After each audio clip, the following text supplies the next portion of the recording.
Hey, this is Jamie from Capsule Computers, and today we are reviewing Battlefleet Gothic Armada 2. This title from Tindalos Interactive and Focus Home Interactive is available now for Windows. At the time of the recording of this video, the game cost $39.99 US or $49.95 Australian. Battlefleet Gothic Armada 2 is based on the classic tabletop wargame from the Warhammer 40k franchise. It is the first game to be set in the new Gathering Storm setting.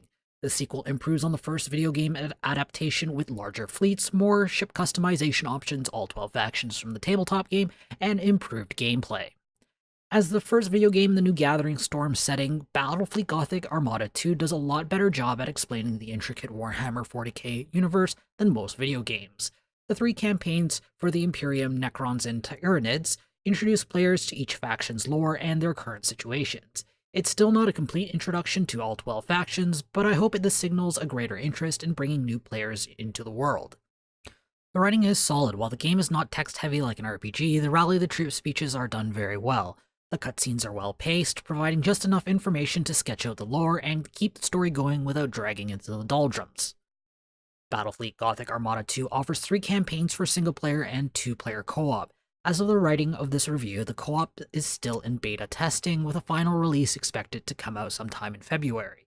The campaigns are formatted in 2 phases. The overworld is a turn-based board game style affair where players move fleets around different sectors to control them. Controlled sectors are used for shipbuilding, resource production, and slowing down enemy fleets with sector defenses.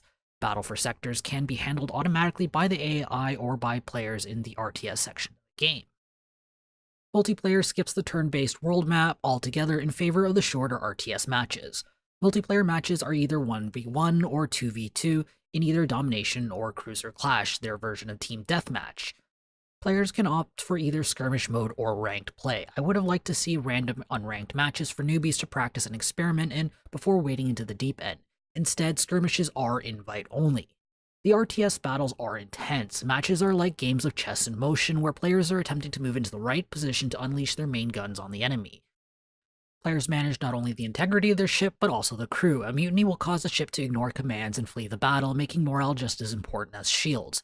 Because the fleet battles only involve a handful of units, micromanaging ships is a must, as well-timed skill usage can turn the tide of a battle. The speed of multiplayer matches can't be adjusted, but players can slow down, speed up, or even pause the gameplay in single-player to give themselves time to react or skip over dull moments of travel. Battlefleet Gothic Armada 2 is not for those who like a lot of variety in their mission objectives. The game stays true to its tabletop wargaming roots and generally sticks to either Domination or Cruiser Clash. There are not many epic set pieces created by the developers, and it's a bit of a shame. Some of the greatest variety is in the different factions' ships, as they all have very different playstyles. Since there are only 3 factions with campaigns so far, I would have liked to see a versus AI mode for those who prefer to play single player. The learning curve in Battlefleet Gothic Armada 2 is steep. The prequel campaign is long and will prepare players with some basic skills, however beating campaign is still a challenge on easy. The campaign offers 3 levels of difficulty and the option of disabling the emergency meter. As players lose fights or fail objectives, the game becomes all the more difficult. Combined with the 12 possible factions, Battlefleet Gothic Armada 2 offers a solid challenge for players willing to put in the effort of learning the game's intricacies. The user experience is usable, but there are room for improvement. In the overworld, I would have preferred to move fleets between sectors by clicking either the sector or the slot I wish the fleet to occupy, instead of just the sector. The loading time for the Build New Ships menu could also be improved, as the game currently locks up for several seconds. The ability bars on the bottom of the screen works well for 1 or 2 types of ships, but commanding a fleet comprising of several different types can make the ability bars very cramped. While the ability ranges are shown with a light blue overlay and the mouse icon shows valid targets, some abilities may not fire because some other conditions are not met. It would be nice for the text error message to show exactly why the ability would not work, such as lightning strikes requiring targets to have no shields. Battlefleet Gothic Armada 2 looks fantastic. The ship design is eye-catching and unique, ranging from the regal Imperium fleets to the floating rust buckets the orcs call a battleship. There are a few subtle nods to the game's tabletop roots, like the bases the miniatures would traditionally be mounted on, and the background that is set below the playing grid. When combat strikes, players are treated to an incredible light show.